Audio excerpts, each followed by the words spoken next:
বোৱাৰী, আজি মোৰ তেনেকুৱা একো বনাব ইচ্ছা নহ'ল, সেইকাৰণে দাইল আৰু ভাজিয়ে বনাইছোঁ। আৰু মাইনাও আজি একোৱে খোৱা নাই। বহুতবাৰ খুৱাব চেষ্টা কৰিছোঁ, কিন্তু তাই আজি খাবই খোজা নাই একো। কি? তাই এতিয়ালৈকে একোৱে খোৱা নাই? ৰাতিপুৱা মই অলপমান ৰুটি খুৱাইছোঁ, কিন্তু এতিয়া আৰু একোৱে খোৱা নাই। তুমি অলপমান চেষ্টা কৰাচোন, কিজানি খাব।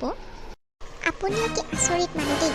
মই আজি অফিচৰ পৰা সোনকালে আহিলোঁ, ভাবিলোঁ ঘৰত গৈ অলপ সময় ৰেষ্ট কৰিম, কিন্তু অহাৰ লগে লগে আপুনি দেখোন মোক কামৰ অৰ্ডাৰ দি আছে।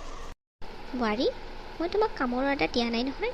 মই কৈছোঁ মাইনাক অকণমান কিবা খুৱাবলৈ চেষ্টা কৰা, কিজানি তোমাৰ হাতৰ পৰা খায় আজি।